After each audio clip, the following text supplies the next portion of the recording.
नमस्कार, मैं हूं असलम अंसारी और आप देख रहे हैं भारत टीवी 24x7। इस वक्त हमारे साथ मौजूद हैं हाल ही में समाजवादी पार्टी की सदस्यता लेकर आए हरी किशोर तिवारी जी। इनसे हम जानेंगे आखिर इटावा में जो विधानसभा चुनाव आ रहे हैं उसको लेकर कैसी क्या गर्माहट है। हरी किशोर तिवारी जी, जिस तरीके से आज हाल ही में आप सपा की सदस्यता ग्रहण करके आए हैं, आपको क्या लगता है कि इटावा में किसकी हार हो सकती है और किसकी जीत हो सकती है, यानी कौन प्रत्याशी हो सकता है, इस पर आपकी क्या राय है? देखिए, मैं अभी परसों ही मैंने ज्वाइन किया है समाजवादी पार्टी को, और तमाम सरकारों को मैंने देखा है।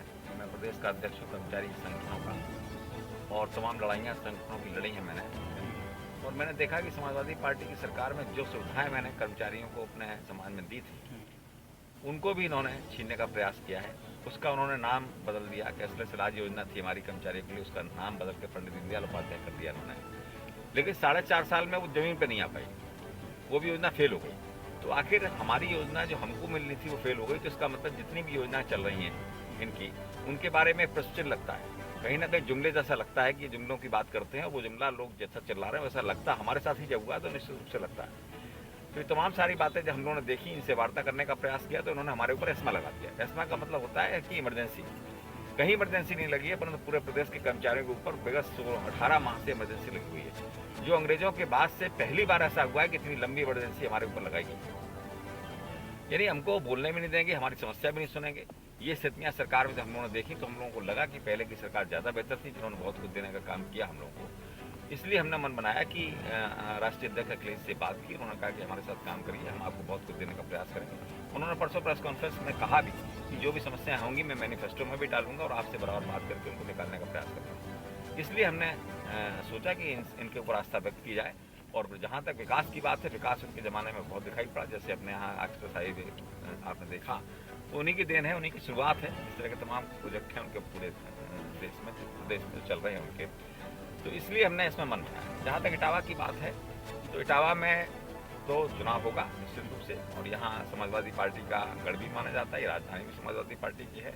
यहाँ पर आप देखिएगा तो लगभग 23 में से 24 में से 23 जिला पंचायत सदस्य समाजवादी पार्टी के हैं। सिर्फ एक भाजपा जीत पाई है, और अक्सर भाजपा को आपने देखा होगा तीसरे नंबर पे ही यहाँ पर वोट मत प्राप्त हुए। ब्लॉक प्रमुख की बात करें तो 8 ब्लॉक प्रमुख का क्षेत्र है, उसमें से पूरे जिले का, उसमें से आप देखिए कि 7 ब्लॉक प्रमुख इनके हैं। एक टाई हो गया है, वो भी बेईमानी के तहत उन्होंने लिया है, वो भी नहीं है। जिला पंचायत अध्यक्ष की बात करें आप, वो भी इनके हैं, वो भी समाजवादी पार्टी के हैं। तो इस तरह से पूरा का पूरा यहाँ कब्जा है, चाहे जिसकी सरकार बन रही हो।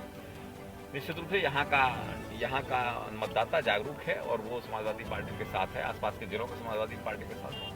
नेताजी, हमने पूरे ही क्षेत्र में यानी कि जनगणना की है और लोगों से हाल ही में जाना है कि उनको कौन सा प्रत्याशी चाहिए। ज़्यादातर लोगों ने आपका नाम लिया, ऐसा क्या है कारण है जिस तरीके से लोग आपका चेहरा विधानसभा चुनाव में देखना पसंद करते हैं? क्या लगता है आपको कि अखिलेश आपको टिकट देंगे? देखिए, मैंने अभी MLC का चुनाव लड़ा था, बहुत बड़ा चुनाव, वो 12 जिले का चुनाव था, और निर्दलीय होकर लड़ा था, बहुत ताकत से लड़ा था।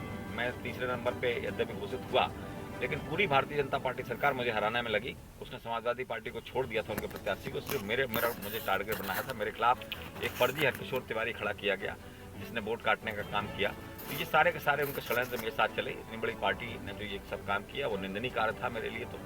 तो मैंने इसीलिए उनसे बात की, और जो मेरा जन में संपर्क था यहाँ पे, इसलिए उनसे प्रयास किया कि कहीं से उन्होंने कहा कि लड़ने की बात है, तो मैंने कहा लड़ सकता हूँ। लेकिन फिर भी जो राष्ट्रीय अध्यक्ष जी कहेंगे, जिसको लाएंगे, उसमें हम लोग साथ होंगे और उसको ही जिताने का पूरा प्रयास करेंगे। हरी किशोर तिवारी जी, किसान के मुद्दे को लेकर बात कर लेते हैं। किसान आंदोलन कर रहा है लगातार, सरकार यानी कि किसानों की मांगों को नहीं मान रही है। इसको आप किस नज़रिए से देखते हैं और जनता को क्या संदेश देना चाहते हैं? देखिए, किसानों की समस्या है तो किसानों से बात होनी चाहिए।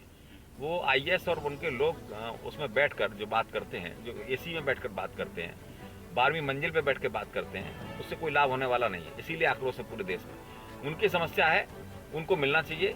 आज की तारीख में जो किसान है, अपने जब घर के लोग हैं, बगल के लोग हैं, उनसे जब पूछते तो पता लगता है कि उनको कुछ नहीं मिला। उनके जो दाम है, जो रेट में खरीदारी होनी चाहिए, खरीदारी नहीं हो रही। और वो कहते हैं, सरकार कहती खरीदारी हो रही, IAS कहता खरीदारी हो रही। तो भाई उसकी बात कैसे हम मान लेंगे? हम नहीं मान सकते। जब ये लग रहा है कि हमारी खेती सारी चली जाएगी, सब उनके नाम हो जाएगी, वही सब लोग करेंगे, जैसा और जगहों पे हो रहा है, जो बड़ी बड़ी कंपनियां आ रही हैं, तो हम क्यों उनको दे देंगे? हमें विश्वास नहीं उनके ऊपर। सबसे बड़ा बात होता है सरकार का हमारे ऊपर विश्वास होना। हमारा सरकार को विश्वास होना, वो विश्वास आज की तारीख में किसानों को सरकार की योजनाओं पर नहीं है, इसलिए वो आंदोलन कर रहे हैं। और हम समझते हैं कि ये तीनों ये वापस होना चाहिए उनके कानून, और जो किसान बैठे, किसान पंचायत बैठे, जो किसान लड़ रहे हैं, उनसे ही बात सुनी जानी चाहिए, और जो वो कहें जिस तरह का हल निकालें उसी के बीच में बैठ कर हल निकाला जाए। लगातार ही भारत में महंगाई बढ़ती जा रही है, इस पर आप अपनी क्या राय रखेंगे कि वाकई में महंगाई कम होनी चाहिए? पेट्रोल की बात की जाए तो पेट्रोल काफ़ी महंगा हो चुका है।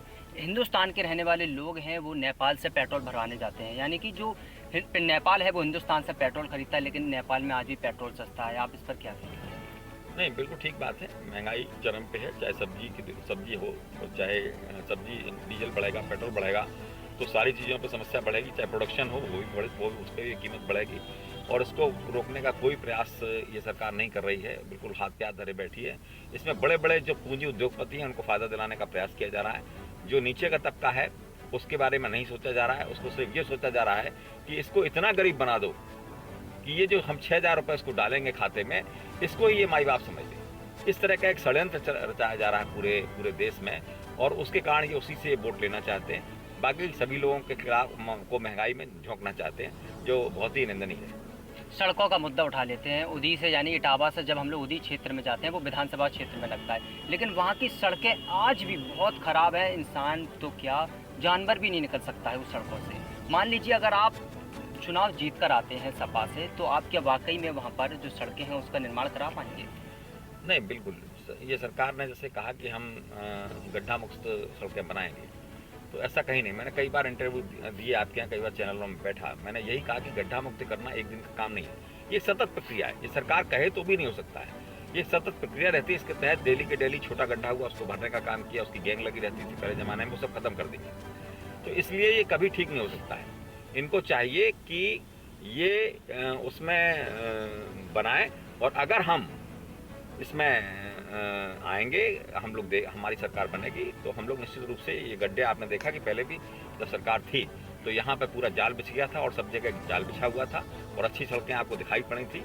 तो निश्चित रूप से जो विकास की बात हम करते हैं तो विकास होगा, और उसमें इटावा और यहाँ की सड़कों पर विशेष ध्यान हम लोग देंगे।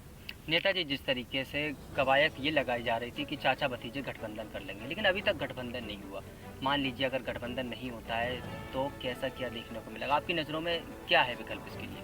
देखिए, मेरी समझ से ये बड़े लोगों की बात है और उनके परिवार की बात है, इसमें हम लोगों को बीच में नहीं पड़ना चाहिए। जो होगा वो सब स्वीकार होगा, और उसमें अच्छा ही होगा। चुनाव से पहले सब कुछ ठीक होना की उम्मीद हम लोगों को। इटावा से तो आपका टिकट हमें जहाँ तक उम्मीद लग रहा है क्योंकि फाइनली हो जाएगा, क्योंकि जनता की भी मांग है। मान लीजिए अगर आपका फाइनल होता है तो आपकी फाइट किसके साथ होगी इटावा में? नहीं, हम लड़ेंगे। अगर हमको पार्टी कहेगी तो मैं जरूर लड़ूंगा, और ताकत से लड़ूंगा। नहीं, हमने जनता से भी जाना और नेताओं से भी जाना था ना, इसलिए सपी की तरफ से आपका नाम आया था, तभी तो हमने आपको इंटरव्यू को बुलाया था। बिल्कुल हम लड़ेंगे, अगर पार्टी कहेगी तो निश्चित रूप से हम लड़ेंगे, और ताकत से लड़ेंगे। और कौन सामने होगा इसकी चिंता कभी मैंने की नहीं है। पहले भी मैं निर्दलीय लड़ा, तब भी बड़े बड़े दलों से मैं लड़ा।